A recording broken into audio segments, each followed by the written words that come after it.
다윗이 30세에 유다의 왕으로 오르게 됩니다. 왕이 되기까지 오랜 기간 숨어 살았습니다. 목숨을 부지하기 위해서 광야, 산, 동굴, 숲을 이런 곳으로 많이 피해 다녔는데 때로는 피하고 쫓기고 망령 생활을 하였습니다. 성경에 나오는 장소만 해도 12군데가 넘습니다. 참으로 고통스러운 시간이었죠. 오죽하면 유다 땅 안에 지경에 머물 곳이 없어서 블레셋 한 도시였던 가드에 머무는 일도 있었습니다. 당시 사울은 나라를 블레셋에서 골리앗을 때려눕히고 구한 이 충신 다윗을 또 개인적으로는 사위가 되는 이 참 귀하고 보배로운 사람을 죽이는 데 혈안이 되었습니다. 다윗을 잡으려고 유다 온 지경에 3,000명의 군사를 풀었고 또 많은 곳곳에 스파이를 파견하여서 다윗을 수색하는 데 전념했습니다.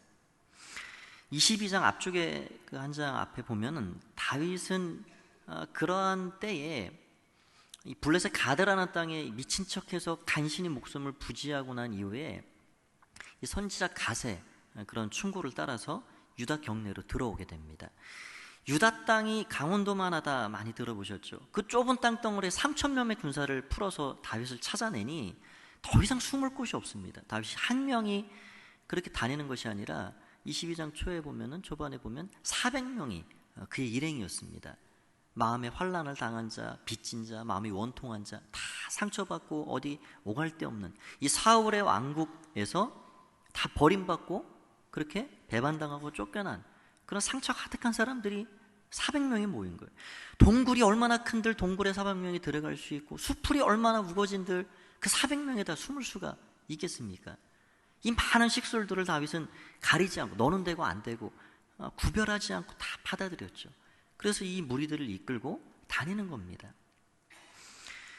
이 유다에 다시 들어온다라는 것은 목숨을 건 행위와 같습니다.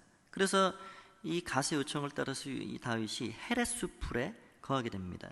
근데 그곳에 거할 때 이 다윗에게 두 가지 소식이 들려왔습니다. 첫 번째로는 이 사울 왕이 아주 극악무도한 행위를 했다라는 겁니다.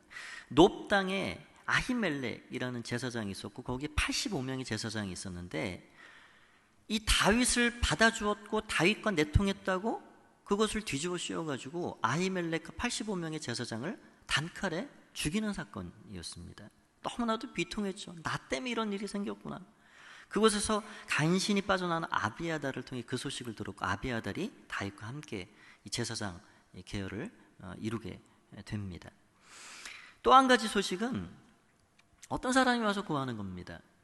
이 그일라라는 작은 마을이 있는데 이 그일라는 이 유다와 이 블레셋 경계에 딱 있는 블레셋 경계를 이루고 있는 그런 유다에 속한 마을이었습니다.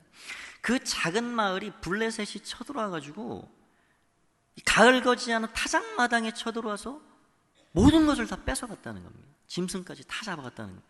여러분 농부의 소망은 그 유일한 소망은 가을거지에 있습니다.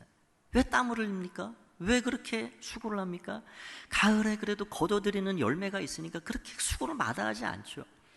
그러니 블레셋이 나쁜 사람들이 거기 대기하고 있다가 타작이 다 끝나기를 기다리고 있다가 타작 끝났다 출동해가지고 전부 싹 쓸어 가는 겁니다. 이 그일라 이 주민들은 이 해마다 이런 일을 당하는 거예요. 얼마나 안타까운 사람들입니까? 그러니까 심심하면 쳐들어와서 가을거지 다 걷어가고 짐승 빼앗아가고.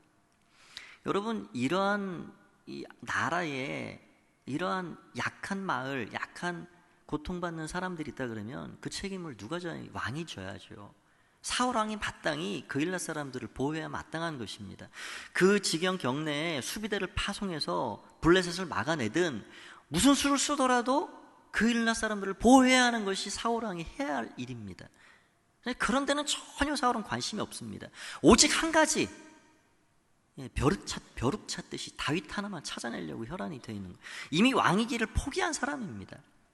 오늘 이 23절 10절에 보면은 뒤에 있지 않았지만 이 다윗이 그일라 사람들을 마침내 구원하는데 다윗이 그래서 한동안 그일라에 머물게 됩니다. 그 이야기를 스파이가 다시 사울 왕에게 전하니까 이 사울 왕이 어떤 계략을 꾸미느냐, 군대를 총파송해가지고 그일라를 포위하자. 그러면 벼룩에든 완전히 포위돼서 끝난다. 너는 그래가지고 이 그일라 사람들까지도 전부 전멸해 버리고자 하는 계획을 짜게 되는 것이죠. 그러니까 이미 사울왕은 백성에 대한 사랑과 백성을 보호하고자 하는 마음, 그런 마음이 전혀 없습니다. 이미 왕이 아닙니다. 그 소식을 듣고 다윗이 하나님 앞에 기도를 합니다. 하나님, 지금 그일라라는 유다에 속한 하나님의 백성인 저 백성들이 고통 중에 있습니다. 1년 농사를 다 빼앗기고 짐승까지 빼앗겨서 지금 심히 고통 속에 있습니다. 어찌해야 되겠습니까?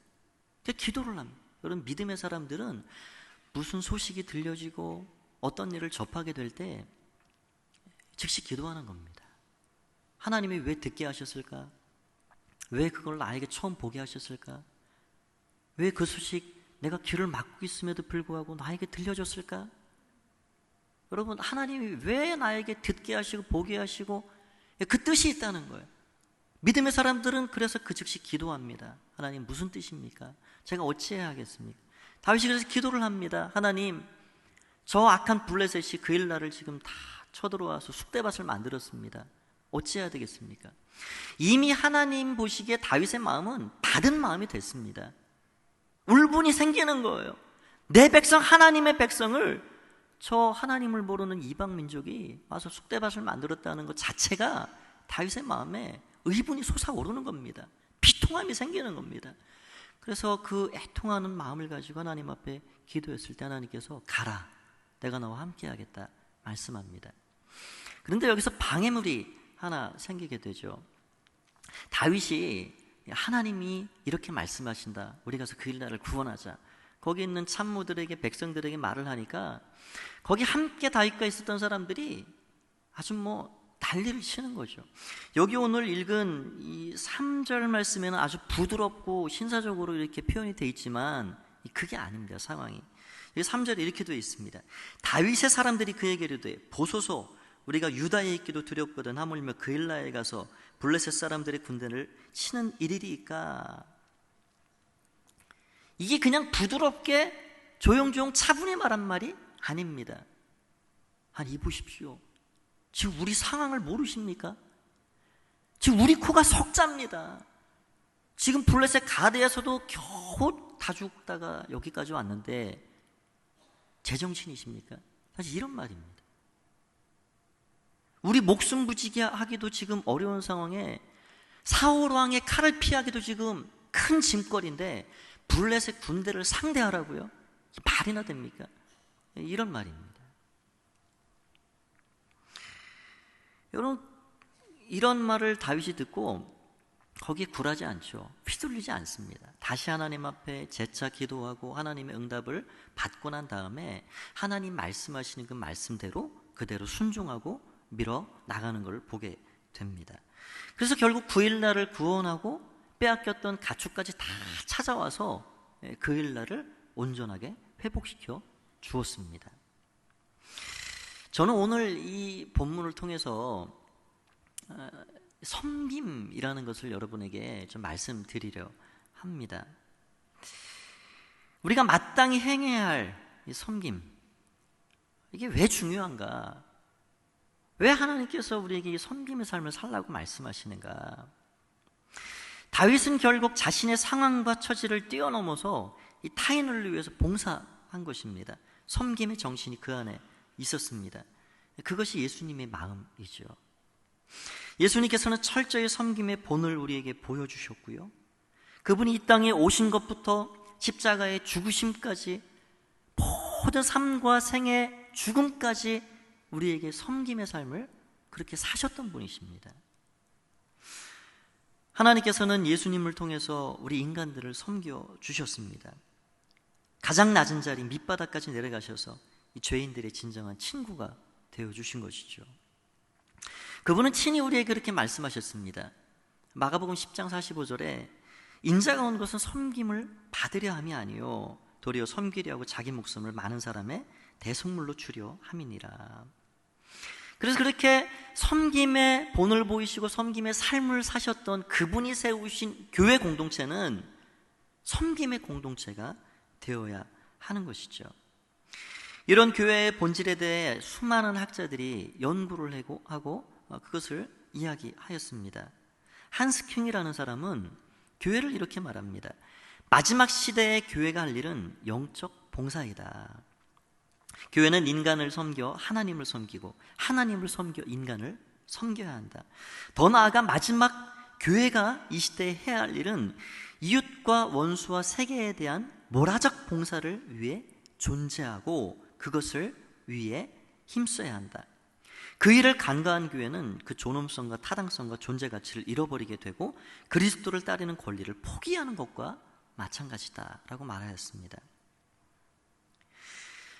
교회는 근본적으로 세계를 위해서 이웃을 위해 봉사하고 섬기는 데 부름을 받았다라고 말하고 있는 거예요. 더 나아가 이 디트리트 보네퍼라는 신학자는 그렇게 말했습니다. 교회란 타인을 위해 있을 때만 교회이다. 그러므로 교회는 인간의 사회생활과 세속적 과제를 도와주고 봉사함으로써 관여해야 한다라고 말했습니다. 이 신앙인의 정체성이 어디서 나오느냐? 이 신앙인의 정체성은 다른 사람들을 위해서, 이웃을 위해서 그 관계 속에서 그들을 위해 유익을 구하고 사랑을 실천하고 섬길 때 비로소 생겨난다라는 것이죠. 교회도 마찬가지입니다. 교회의 존엄성과 존재 가치가 언제 드러나는가? 교회가 이웃과 세상을 향해 봉사와 섬김을 다할 때, 그 사명을 다할 때 교회는 교회로서의 그 사명과 존재 가치가 드러나게 된다라고 말하고 있는 것입니다. 그래서 쉬운 말로 왜 우리가 섬겨야 되는가? 우리가 섬김을 받았기 때문에 그렇습니다. 하나님이 우리를 섬겨주셨습니다. 예수님께서 우리를 섬겨주셨습니다. 예수님께서 네가 옳으냐 내가 옳으냐, 네가 높냐 내가 높냐 다투고 자리를 위해서 그렇게 서로 싸우고 있는 제자들에게 말씀으로 하지 않으시고 직접 수건을 허리에 두르시고 대야에 물을 담아서 그렇게 그들을 섬겨주셨습니다. 목숨을 내놓기까지 섬겨주셨습니다. 하나님께서, 예수님께서 우리를 그렇게 섬겨주셨기 때문에 우리가 섬겨야죠. 받은 사람으로 섬겨야죠. 또 돌아보면 우리가 수많은 사람들의 손길을 통해서 섬김을 받아오기까지 왔습니다. 저도 돌아보면 이 시골교회 작은 마을에서 주일학교를 다니고 중고등부를 다니고 있는데 많은 선생님들의 사랑을 통해서, 어른들의 사랑을 통해서 그렇게 성장을 해온 것 같습니다. 보이지 않는 땀과 수고의 그 섬김의 손길을 통해서 이만큼 오게 된 것이죠. 우리 누구도 다 마찬가지입니다. 새로 이렇게 전도받아 오신 분들은 늘 그래서 전도해 주신 분, 세가족으로 교육해 주신 분, 바나바와 같으신 분, 평생 잊지 못하는 거예요. 그분들이 시간은 뭐 몇 주 안 될지 몰라도 그렇게 본인들을 위해서 주님처럼 섬기고 높여주고 잘 적응할 수 있도록 도와주고, 그것이 잊혀지지 않는 것입니다. 평생 감사한 일이죠. 우리도 누군가의 섬김과 사랑을 통해서 여기까지 이르렀다. 그것을 우리가 생각하면 우리도 섬기는 삶을 살아갈 수가 있게 되는 것입니다. 다윗이 그러하였습니다. 지금 다윗도 이 하나님의 섬기를 너무나도 많이 받았습니다. 뼈에 사무치도록 잊지 못한 그런 은혜의 은총을 많이 다윗이 받았다는 것이죠. 그래서 시편 34편 8절 말씀에 너희는 여호와의 선하심을 맛보아 알지어다. 내가 지금 여기까지 이른 모든 삶을 돌아보니까 하나님의 선한 그 손길이 나와 함께하였고 그 하나님의 보호와 인도하심 가운데 내가 여기까지 이르렀다. 그 은혜가 뼈에 사무치니까 그 여호와의 선하심을 너희도 맛보아 알아봐라 라고 말하고 있는 것이죠. 또 다윗에게는 사람들의 사랑과 섬김도 많이 받았음을 잊지 않았습니다. 친구 요나단의 사랑도, 선지자 갓의 그런 권고도, 영적 스승 사무엘의 기도도, 자신 때문에 순교한 놉제사장 아히멜렉과 수많은 제사장들의 그 정신도 다윗은 잊지 않았습니다. 다윗을 다윗되게 했던 다윗이 잊지 못할 사람들의 도움의 손길들이었죠. 그래서 사람은 이런 것들을 잊어서는 안 됩니다. 내가 누구의 도움과 누구의 섬김을 받아 여기까지 왔는가? 그것은 너무나도 귀하고 고마운 일이죠. 그래서 우리는 그런 것들을 기억할 때 또 누군가를 잘 섬길 수가 있게 되는 것입니다. 그럼 어떻게 섬겨야 하는가? 어떤 마음으로 우리가 이 섬김의 삶을 살아야 하는가? 오늘 간단히 3가지로 말씀을 드리고자 합니다. 첫 번째는 상황을 뛰어넘은 믿음으로 섬겨야 한다라는 것입니다. 이것이 믿음의 사람들의 이 섬김의 삶입니다. 여러분, 우리가 상황을 보면 섬길 수 있는 게 아무것도 없습니다. 믿음 없는 사람들은 늘 공통점이 그렇죠. 늘 그들의 입에서 나오는 말이 안 된다는 거예요. 지금 이 상황에서 그거 안 된다는 거예요. 그거 못 한다는 거예요. 지금 이 상황을 보라고. 이 상황에서 그게 되겠냐고. 그들의 어떤 중심에는 상황이 항상 놓여져 있습니다. 상황을 보면 이것도 저것도 안 된다는 거예요. 못 한다는 거예요. 그러나 믿음의 사람들은 그렇지 않습니다. 그 중심에 뭐가 있냐면 믿음이 있습니다. 믿음. 그래서 상황을 뛰어넘어 거기에 믿음을 더하니까 그 믿음의 힘이 거기서 폭발적으로 일어나게 되는 것이죠. 여러분, 작은 못이 그냥 뒹굴어 다니면 아무것도 아닙니다. 그런데 못 하나가 흔들리지 않는 벽에 튼튼히 박혀지면 그 못 하나가 1톤의 무게를 걸게 됩니다. 우리는 연약하고 아무것도 할 수 없는 그런 존재들이죠. 그러나 우리가 믿음으로 흔들리지 않는 신실하신 우리 주님께 우리 자신들을 박아버리면, 우리 자신들을 연합해버리면 우리가 믿음의 힘이 거기서 나온다는 거예요. 하나님의 힘이 내 것이 된다는 거예요. 지금 다윗이 상황을 보면, 형편을 보면 그 일나로 지금 내려갈 상황이 아닙니다. 갈 수가 없죠. 참모들의 말이 100번 지당합니다. 지금 내 코가 석자인데 가서 누구를 도우란 말인가? 아무것도 할 수 없어요. 그런데 다윗은 그 상황에 짓누르지 않았습니다. 여러분, 누구나 문제를 가지고 살죠. 문제없이 평안하게 그렇게 사는 사람은 지상에 아무도 없습니다. 그러나 그 문제에 내가 모든 것들을 집중하고 문제에 모든 것들을 빼앗겨버리면 그 문제에 결국 함몰돼 버립니다. 그 문제에 그냥 주저앉아서 아무것도 못하는 거예요. 다윗이 만약에 믿음이 없었으면 그 일나로 내려갈 수 없어요. 그 일나를 구원할 수가 없습니다.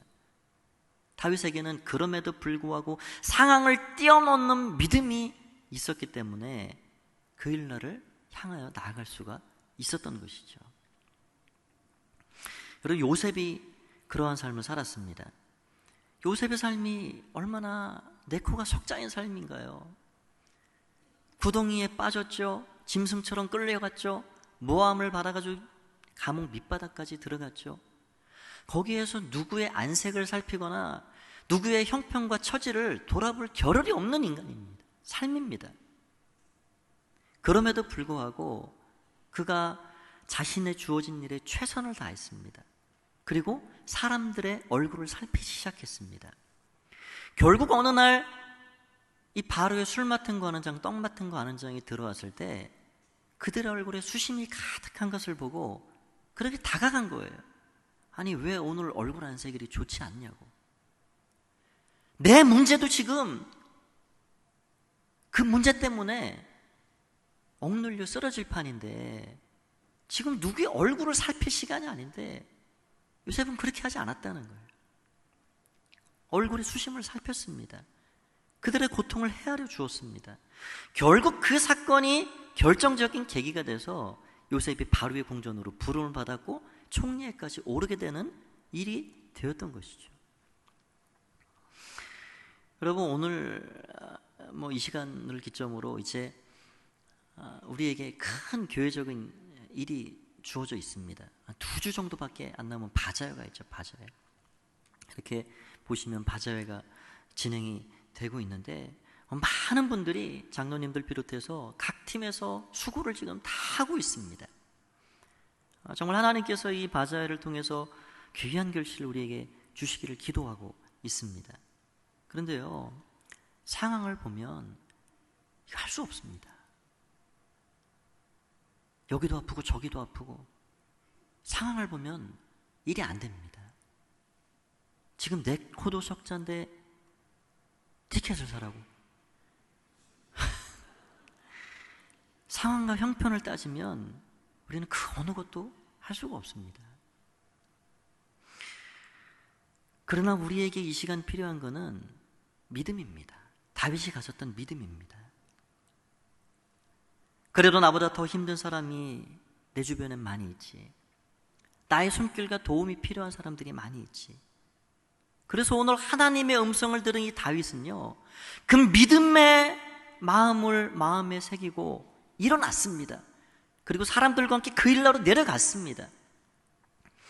오늘 말씀 4절을 보십시오. 4절에 이렇게 되어 있습니다. 다윗이 여호와께 다시 묻자온데 여호와께서 대답하여 이르시되 일어나 그 일나로 내려가라. 내가 블레 사람들을 내 손에 넘기리라.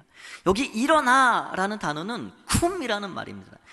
달리다 쿰, 소녀야 일어나라. 우리 주님이 말씀하신 그 쿰입니다.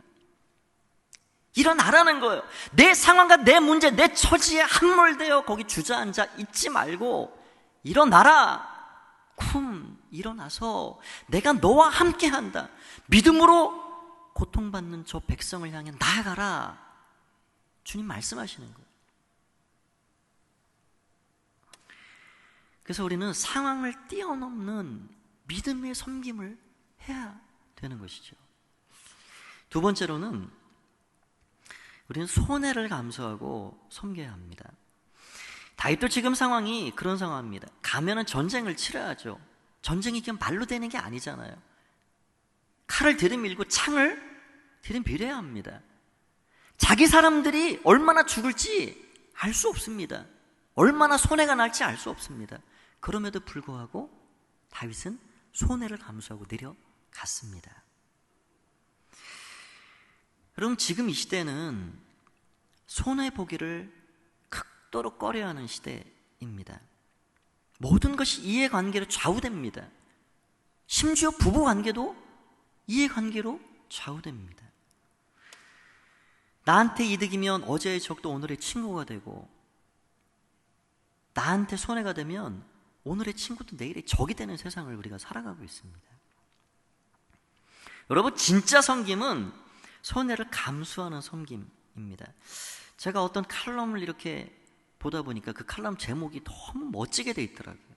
그 제목이 뭐냐면 손해를 못 견디는 현대인, 손해를 요구하시는 하나님. 현대인들은 손해를 못 견딘다는 거예요. 아파트 값 떨어지는데 너무 민감하게 살아갑니다. 내 아파트 집값 떨어진다 그러면 머리에 띠 두르고 당장 나옵니다. 안 된다는 거예요. 사회 기반 시설을 이렇게 해도 안 된다는 거예요. 딴 데 하라는 거예요. 하나님께서는 그럼에도 불구하고 손해를 감수해라. 그렇게 말씀하신다는 거죠. 너무 똑똑하게 살아가죠. 왜 손해를 감수하지 못하고 살아갈까? 너무 똑똑하게 살아갑니다. 너무 계산이 빠르죠. 우리 주님이 살아간 삶은 어떻게 보면 바보 같은 삶입니다. 어떻게 그렇게 사실 수 있을까요? 이치에 맞지 않는 삶을 사셨습니다. 여러분 한 번씩은 들어볼 만한 그런 분인데 의사 장기려라는 분이 계십니다. 그분의 이름 앞에 붙은 별명은 세상에서 가장 똑똑한 바보 의사입니다. 그분이 한 번은 자신이 섬기는 이 병원 원장으로 있는 그 병원에 당신 말해도 얼마나 가난하고 참 어렵게 사는 사람이 많았습니까? 한 분이 그러는 거예요. 이제 치료가 다 끝났습니다. 이게 병원비를 안 내면 퇴원을 못 하잖아요. 장기려 선생님을 붙잡고 원장님을 붙잡고 말하는 거예요. 선생님, 제가 당장에 돈이 없지만 나가서 벌어서 꼭 갚겠습니다. 여러분 지금 이 시대에 여러분 병원에 진료를 하시고 그렇게 한번 말해 보십시오. 태어나십시오 하는 병원이 어디 있겠습니까? 누구도 믿어주지 않죠. 누가 그 말을 믿겠습니까? 그러니 장기려 박사님이 그렇게 말하는 거예요. 병원에서는 병원비를 내지 않으면 퇴원시키지 않을 것이 뻔하오. 내가 오늘 밤 병원을 지키니 어서 도망가시오. 내가 뒷문을 열어놓겠어. 그러면서 그 환자 손에 차비까지 쥐어주고 그 환자를 도망가게 하는 거예요. 여러분 병원장으로서 병영을 경영하고 직원들을 먹여 살리고 이런 일이 왜 안 중요할까요? 중요하죠. 그럼에도 불구하고 진정한 섬김으로 자신의 손해가 있음에도 불구하고 그 손해를 감수하면서까지 그 섬김을 다해 간 것입니다. 가슴 찡한 그런 이야기죠. 하나님의 사랑과 하나님의 은혜를 크리스찬으로서 이 장기려 박사님은 장로님이신데 정말 감동적인 삶을 살다 가신 분이죠. 또 한 예를 드리겠습니다. 어떤 아파트 상가에 이 세탁소에 불이 났습니다. 불이 나서 손님들이 맡긴 옷이 다 타버린 거예요. 그래서 이 세탁소 주인이 그 주민들이 살고 있는 아파트 곳곳 엘리베이터 앞에 전부 방을 붙였습니다. 이렇게 의도치 않게 불이 나서 손님 여러분들이 맡긴 옷이 다 타버렸습니다. 뭐 거기 누가 맡겼는지 대장도 다 타버렸으니까 알 길이 없잖아요. 그래서 옷을 맡기신 분은 제게 알려주십시오. 어떤 옷을 어떻게 맡기셨는지 알려주십시오. 그러면 다 배상하겠습니다. 그랬더니 며칠 뒤에 거기에 쪽지가 하나 붙었습니다. 주민이 붙인 거예요. 어떻게 붙였냐면 그렇게 붙여놨습니다. 아저씨, 저는 양복 한 벌인데 받지 않겠습니다. 그 많은 옷을 어떻게 하시겠어요? 용기를 내세요. 한 명이 그렇게 붙여놓은 거예요. 내가 맡긴 거 그 배상 안 받겠다는 그 글을 본 많은 사람들이 불길같이 그 마음이 번져나가기 시작했어요. 저도 받지 않겠습니다. 저도 받지 않겠습니다. 어떤 분들은 금일봉을 봉투에 담아가지고 그 세탁소 주인에게 건네주는 거예요. 그리고 시간이 흐르고 다시 광고문이 붙었습니다. 방이 붙었습니다. 거기 이렇게 써 있는 거예요. 그 세탁소 사장님이 붙인 감사 글이었습니다. 주민 여러분 고맙습니다. 월남전에서 벌어온 돈으로 어렵게 읽어온 삶이었는데 한순간에 모두 잃고 말았습니다. 하지만 여러분의 따뜻한 사랑이 저에게 삶의 희망을 주었고 저는 다시 일어설 수 있었습니다. 꼭 은혜에 보답하겠습니다. 여러분, 한 사람이 손해를 감수하고 내가 그거 내 양복 한 벌 잃어버리는 것보다 지금 당신의 마음이 쓰리고 아프잖아요. 제가 그거 안 받을게요 라고 손해를 감수한 그 마음 하나가 한 사람을 살려내고 있는 거예요. 여러분, 진정한 섬김은 내가 챙길 거 다 챙기고 나한테 돌아오는 이득이 뭐고 계산하고 그렇게 해서 섬기는 것이 진정한 섬김이 아닙니다. 내가 때로는 세상 사람들이 보기에 바보라는 소리를 들을지언정, 내가 때로는 손해를 볼지언정, 이것이 한 사람을 살릴 수 있는 길이라면, 한 사람을 하나님 앞에 이끌 수 있는 길이라면 거기에 섬김의 삶을 다 하고 살아가는 것이죠. 마지막 한 가지는, 진정한 섬김은 받은 것을 기억하며 섬겨야 된다라는 것입니다. 지금도 전 세계에는 이 통계에 의하면 먹을 것이 없어서 굶어 죽는 사람들이 하루에 3만 명이 된다 합니다.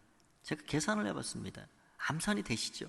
365일 3만 명 하루에 이렇게 죽으면 몇 명이 도대체 죽는 걸까? 1년에 이 서울에 사는 인구만큼 죽습니다. 1,000만 명의 인구가 무슨 사건이나 사고가 나서 질병으로 죽는 게 아니고 단순히 먹을 게 없어 굶어 죽는 사람이 1년에 이 서울시 인구만큼 죽어간다는 거예요. 얼마 전에 우리나라에서도 봉천동의 탈북 모자가 그 숫자를 보탰습니다. 저 북한의 많은 주민들이 그 숫자에 보태고 있습니다. 옛날 어르신들은, 저는 그 이야기를 들어보지 못했습니다. 그러나 제가 어느 글에 보니까 그렇게 되어 있더라고요. 옛날 어르신들은 사람은 누구나 하루에 3번 죄를 짓고 산다. 왜 죄를 짓느냐? 하루 3끼를 꼬박 챙겨 먹고 사는 사람들은 하루 3끼를 먹지 못하는 사람들에게 죄를 짓고 사는 것이다. 그게 진정한 지체의식이고 그게 진정한 대사회적인 그런 삶을 살아가는 사람의 삶이죠. 누구야 먹든 못 먹든 아무런 강박도 없고, 누구야 울든 땅을 치든 내 마음은 무뎌서 아무런 느낌도 없고, 그런 게 그리스도인의 삶이 아니라는 거예요.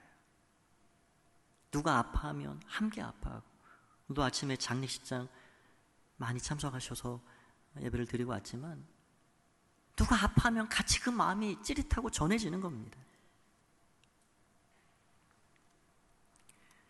그리스도인들은 그 마음을 가지고 살아가야 하죠.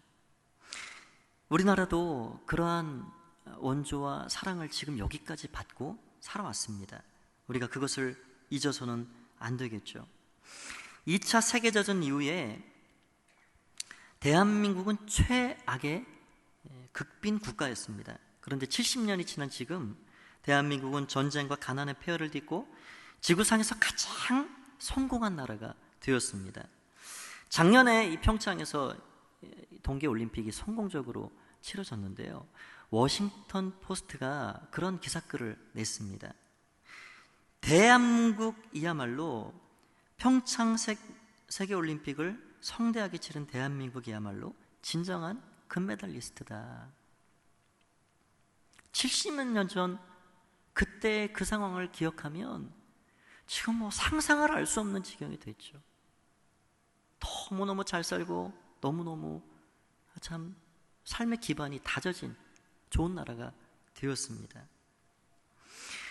우리가 이번 바자회는 특별히 아직도 우리보다 더 못하게 그렇게 어렵게 살아가는 나라를 돕는 선교 바자회로 진행을 합니다. 특별히 그들의 삶뿐만 아니라 영혼까지 구원을 위해서 힘쓰는 선교사님들 사역을 돕는 일에 이번에 우리가 작은 힘을 보태는 것이죠. 우리는 우리의 상황과 형편을 뛰어넘어서 믿음을 가지고 우리의 손해를 때로는 감수하더라도, 그리고 우리가 어떠한 사랑을 지금 여기까지 받아왔는지 기억하면서 우리의 부르심의 자리에서 우리의 섬김에 최선을 다해야 하겠습니다. 말씀을 정리합니다. 하나님은 우리를 섬기는 사람으로 살아가기를 원하십니다.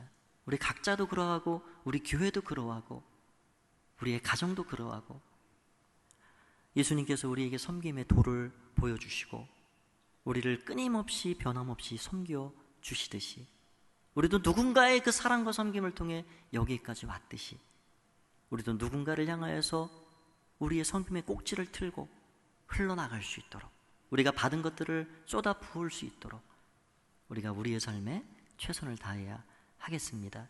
이 섬김을 통해 하나님의 큰 은혜와 은총을 다윗처럼 받아 누리는 우리 성도님들 다 되시기를 말씀을 통해 간절히 축원드립니다.